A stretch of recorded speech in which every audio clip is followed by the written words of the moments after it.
जय हिंद दोस्तों। कल्पना चावला भारत की पहली ऐसी महिला थी जिन्होंने स्पेस की यात्रा की और अपने जीवन काल में 2 बार स्पेस गई थी, जिसमें से दूसरी बार स्पेस से लौटते समय उनके स्पेस शटल में एक तकनीकी खराबी हो जाने की वजह से स्पेस शटल में कल्पना चावला समेत बैठे सभी 7 क्रू मेंबर की मौत हो गई थी।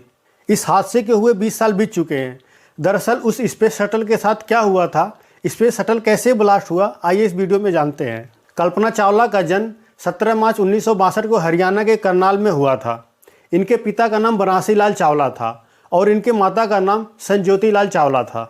कल्पना चावला अपने 4 भाई बहनों में सबसे छोटी थी। इनको बचपन में पढ़ने लिखने का बहुत शौक था। इनकी शुरुआत की पढ़ाई करनाल के टैगोर बाल निकेतन स्कूल में हुआ। जब आसमान में कोई भी प्लेन उड़ता हुआ देखती थी तो इनके मन में प्लेन उड़ने और स्पेस के राज जानने की इच्छा होती थी। ये अपने पिताजी से पूछती थी, ये प्लेन आसमान में कैसे उड़ता है, क्या मैं भी उड़ सकती हूँ। इनके पिताजी हंसकर टाल देते थे। जब कल्पना छोटी थी तो ये प्लेन और स्पेस की पेंटिंग बनाया करती थी। इनके पिताजी चाहते थे कल्पना डॉक्टर या टीचर बने, पर कल्पना इंजीनियर बनना चाहती थी। जब इनकी स्कूली शिक्षा पूरी हुई तो इसके बाद कल्पना चावला पंजाब के इंजीनियरिंग कॉलेज पहुंची और यहाँ पर अपनी पढ़ाई पूरी करने के बाद आगे की पढ़ाई करने के लिए 1982 में अमेरिका चली गई। वहाँ पे कोलोराडो यूनिवर्सिटी में एडमिशन लेती हैं। फिर वहाँ पे एरोस्पेस में इंजीनियरिंग करती हैं। यहाँ से पढ़ाई पूरी करने के बाद फिर कल्पना चावला 1994 में नासा को ज्वाइन करती हैं और 1 साल इनकी ट्रेनिंग चलती है। नासा में सभी टेस्ट को पास करने के बाद वहाँ पे एक काम करने लगती हैं। कल्पना चावला के मेहनत और लगन को देखते हुए इनको स्पेस में जाने के लिए चुना जाता है।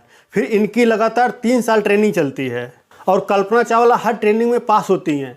17 नवंबर 1997 को पहली बार कल्पना चावला और उनके सभी साथी स्पेस में जाते हैं और करीब 2 हफ्ते तक स्पेस में रहने के बाद फिर धरती पर सभी क्रू मेंबर सही सलामत आ जाते हैं। फिर दोबारा 16 जनवरी 2003 को कल्पना चावला समेत सभी 7 क्रू मेंबर को स्पेस में भेजा जाता है। वहाँ पर करीब 80 से ज़्यादा एक्सपेरिमेंट करते हैं और 24 घंटे काम करते हैं 2 शिफ्ट में।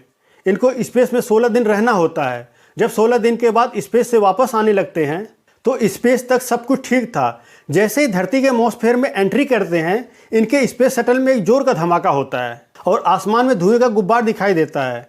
स्पेस शटल में आग लग जाती है। आसमान में आग का गोला गिरता हुआ दिखाई देता है और स्पेस शटल कई टुकड़ों में धरती पर आके गिरता है। अंदर बैठे सभी लोगों की मौत हो जाती है और कुछ समय के बाद नासा इस पर इंक्वायरी कमीशन बिठाता है, ये जांच करने के लिए आखिर ये हुआ कैसे। उस समय सबको यही लगता था कि ये एक हादसा है, इस पर किसी का जोर नहीं है, ऊपर वाले की यही मर्जी थी। इस हादसे के 10 साल बाद 2013 में नासा में पहले रह चुके मिशन कोलंबिया के मैनेजर ने खुलासा किया, जब कोलंबिया स्पेस शटल उड़ान भरी थी स्पेस में तो उड़ान भरते वक्त उसके थर्मल प्रोटेक्शन सिस्टम में एक तकनीकी खराबी आ गया था। थर्मल प्रोटेक्शन सिस्टम का एक छोटा सा टुकड़ा टूटकर लेफ्ट विंग में जाकर लग गया और उसकी स्पीड इतनी ज़्यादा थी जिसकी वजह से एक छोटा सा सुराख हो गया। ये सब कुछ तब हुआ जब स्पेस शटल उड़ान भर चुका था। नासा को यह मालूम हो गया था कि शायद अब कोलंबिया स्पेस शटल धरती पर कभी भी हिफाजत के साथ वापस नहीं आ सकेगा। फिर नासा के टॉप सीनियर लोग उस समय ये डिसाइड करते हैं ये उन सब का आखिरी समय है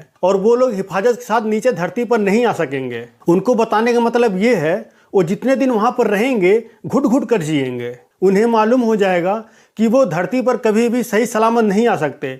उनके लिए हर दिन हर पल मौत के बराबर होगी। तो इससे बेहतर है उनको इस चीज़ का एहसास ना होने दिया जाए कि वो कभी भी धरती पर जिंदा लौटकर नहीं आ सकते। अगर उन सबको बता भी दिया जाता तो वो लोग कुछ नहीं कर सकते थे, क्योंकि वो स्पेस में टूटी हुई जगह को रिपेयर नहीं कर सकते थे।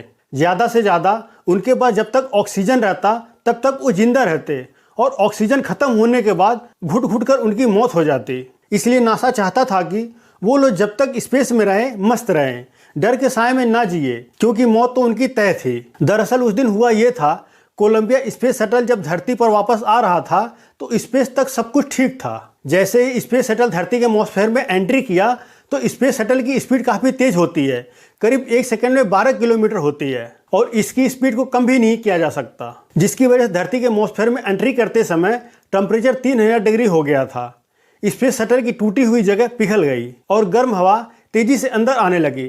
करीब 30 सेकंड के अंदर उन सबकी मौत हो जाती है। 5 फरवरी 2003 को भारत सरकार ने कल्पना चावला के अभूतपूर्व योगदान को देखते हुए ये अनाउंसमेंट करती है, इसरो में मौसम संबंधी जितने भी सैटेलाइट स्पेस में भेजे जाएंगे उनके नाम कल्पना चावला सैटेलाइट होंगे। और इसरो के अलावा नासा ने कल्पना चावला के सम्मान में एक सुपर कंप्यूटर और मंगल ग्रह पर एक पहाड़ी का नाम भी कल्पना चावला के नाम पर रखा गया है। अगर आपको वीडियो पसंद आए तो प्लीज़ लाइक और सब्सक्राइब कीजिए। वीडियो आपको कैसी लगी जरूर कमेंट कीजिएगा।